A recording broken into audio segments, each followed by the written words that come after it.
d'abord, quelques éléments d'analyse et les enseignements de la séquence Banque centrale de la semaine, la Fed en pause et le voyage qui continue pour la Banque centrale européenne. Nous en parlons avec François Cabot, économiste senior zone euro chez AXEM, avec nous en plateau. Bonjour François. Bonjour. Bienvenue, commençons par la Banque centrale européenne. Donc, la politique monétaire se transmet avec force, nous dit la BCE, et le voyage va encore continuer un peu.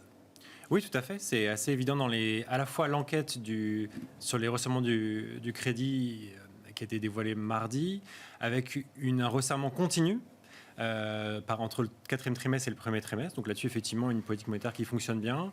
En même temps, un ralentissement effectif dans l'origination du crédit. Alors, ce qu'il faut percevoir néanmoins, c'est que sur la partie courte, les maturités courtes des entreprises, c'est là où l'effort est le plus accru, le plus intense en termes de contraction de l'activité de crédit. Par contre, si vous regardez la génération de crédit à plus moyen terme, ce qui est le gros quand même le financement des entreprises, il reste encore, alors en décélération, mais il reste positif. Ouais. Donc il y a quand même cette idée que, alors les maturités courtes font que naturellement on se contracte d'abord, hein, mais il y a quand même cette idée qu'on n'est pas complètement en crédit crunch, hein, très clairement. Donc ça, c'est en train de se passer, mais il y a encore probablement un peu de chemin pour vraiment décélérer véritablement cette activité-là.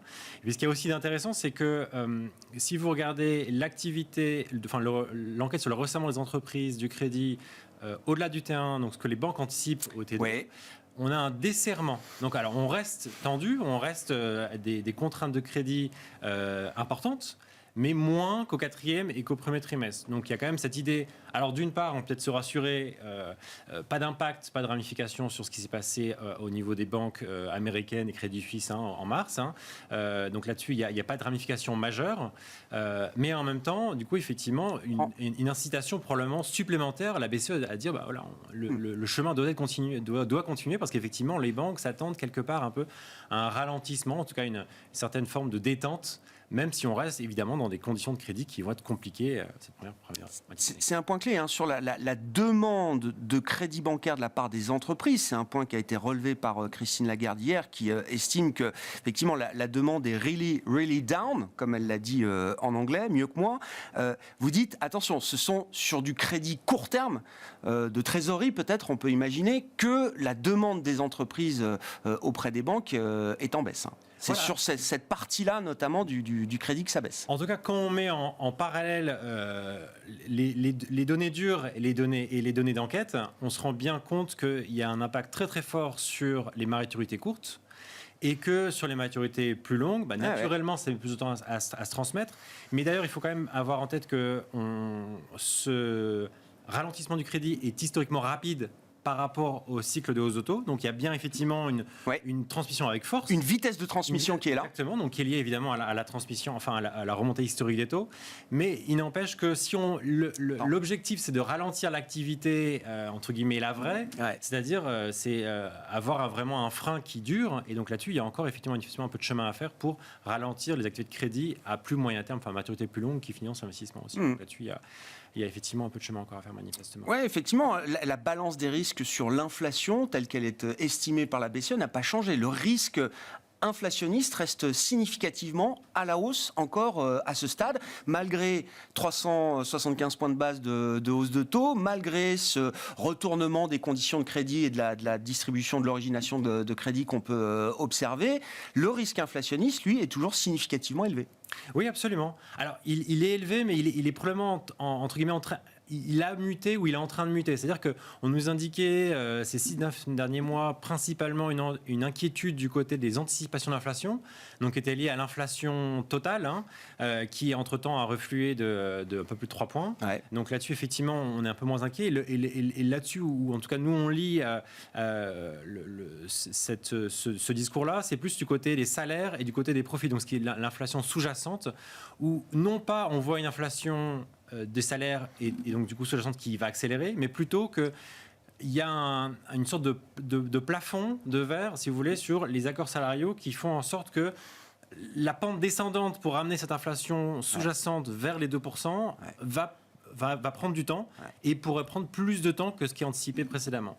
Et donc là-dessus, effectivement, c'est tout le système de négociation salariale qu'on a en Europe et qui a l'air très différent avec le système américain, qui va probablement donner non pas une inflation plus haute, mais justement plus persistante et qui justifie totalement le fait que la BCE devra en faire plus pendant plus longtemps, même si à moindre rythme. Oui, c'est ça, voilà, exactement. Le passage de 50 à 25 est justifié effectivement par un certain nombre d'éléments. Ça n'enlève rien au fait que des 25 points de base, on en aura peut-être encore combien, François ? Au moins 2 pour nous, donc au moins un taux de terminal à 3,75 qu'on a établi en mars, mais avec très clairement des risques à la hausse, parce qu'on a effectivement une trajectoire d'inflation sous-jacente qui va naviguer entre 5 et 5,3 jusqu'à juillet, et on peut se dire raisonnablement qu'il faut engager véritablement une pente descendante, et une pente descendante convaincante qui va nous ramener à 2%, parce que si cette pente nous amène à 3,5, il faudra aller plus loin. Donc effectivement, avec l'idée qu'il y aura probablement plus de nécessité d'avoir plus de hausses de taux pour, entre guillemets, accélérer ou rendre certaine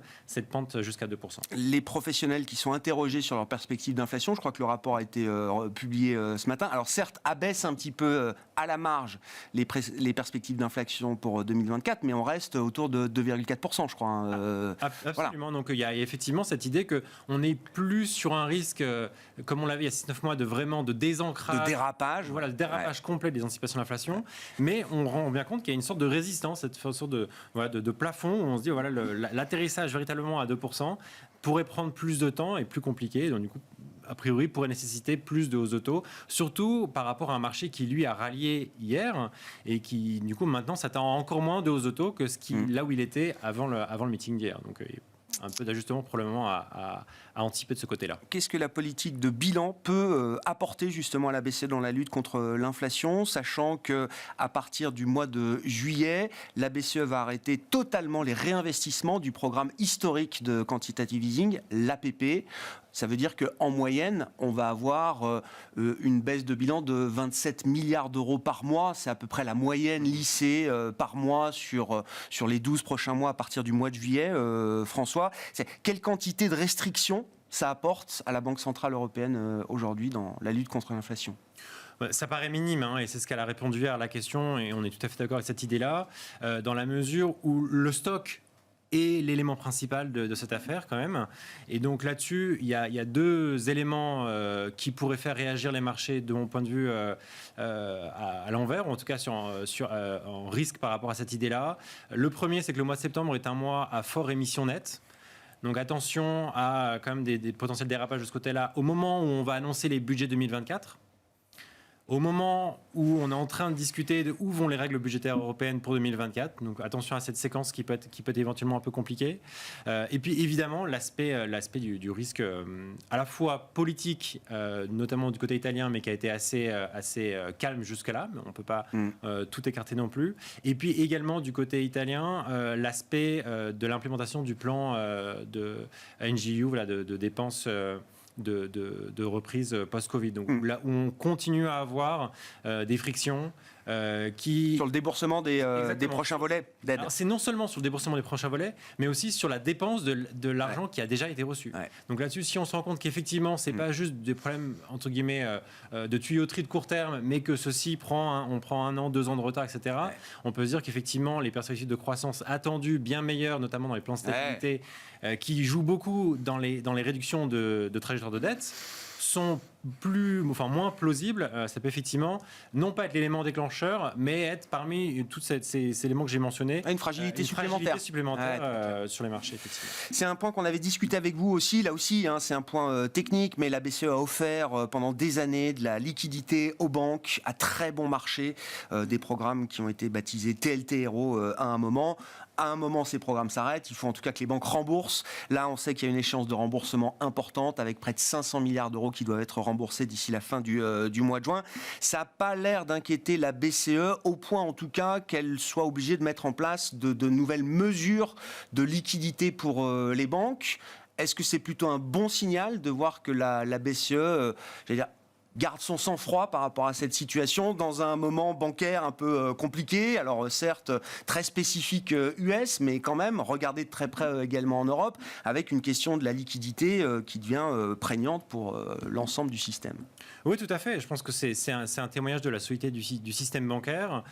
C'est un témoignage de cohérence, c'est-à-dire qu'on cherche à réduire la taille du bilan de la BCE. Donc il y a une partie qui concerne les actifs et les obligations d'État pour principal et crédit crédit dans le cadre de l'APP et du PEPP. Donc on réduit ces achats d'actifs des dernières années et on cherche quelque part aussi à réduire la présence de la BCE sur le financement des banques. Sachant que d'une part, il y a des outils qui sont là, qui ont été très peu utilisés depuis une dizaine d'années, mais qui sont là si nécessaire. Il y a des nouveaux outils qui peuvent être designés si nécessaire en cas de crise.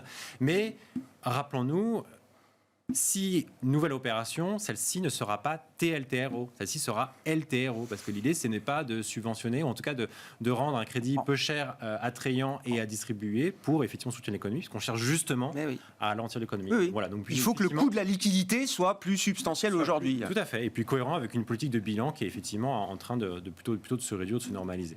Au-delà de la BCE, l'événement de la semaine, et on va continuer d'en parler, c'est quand même la pause signalée quasi explicitement par Jérôme Powell pour la Réserve fédérale américaine. Il a mis en tout cas tout ce qu'il pouvait dans son discours pour ouvrir le plus largement possible la possibilité d'une pause. On verra ce que ça veut dire pour les marchés, les investisseurs dans un instant avec notre prochain invité. Mais pour un économiste, qu'est-ce qu'une pause de la Fed signifie, François ? Non, ça veut dire qu'effectivement, la bataille de ce côté-là est derrière nous. C'est-à-dire que l'économie a tenu, tient et va tenir, et n'est néanmoins cohérente avec une inflation qui a décéléré et va continuer à décélérer. Et là où finalement les discours ne sont pas si différents entre la Fed et la BCE, c'est que ce qui était ou ce qu'on peut comprendre comme la forward guidance, donc ce qui va guider les marchés, et reste très évidemment dans la dépendante des données, où on va se rendre compte, typiquement, cet après-midi tout à l'heure, sur la NFP, est-ce qu'on a plutôt 150 ou est-ce qu'on a 300 000 créations d'emplois ? Et est-ce qu'on est vraiment arrivé au bout ? Donc il y a cette idée que nous combattons sur le pricing de marché, où on se dit effectivement que attendre des baisses de taux imminentes de ce côté-là n'est pas très justifié. Pour autant, il n'y a pas forcément de raison à attendre, compte tenu du momentum d'activité américain, qu'on a vu quand même décélérer dans les enquêtes ces dernières semaines, et paraît cohérent effectivement avec une décélération de l'activité, de l'inflation sous-jacente, et donc avec la target d'inflation. Donc là-dessus, il y a effectivement quand même le baisse de taux imminente de la part des marchés, pour nous qui n'est pas justifiée. Mais, le marché s'attend à ce qu'il se passe quelque chose dans les prochains mois, d'ici cet été, qui pourrait forcer la Banque centrale américaine à baisser ses taux. Bon, on va continuer cette discussion. Merci en tout cas François Cabot qui était avec nous en plateau pour revenir sur cette séquence Banque centrale, économiste senior zone euro chez AXA IM.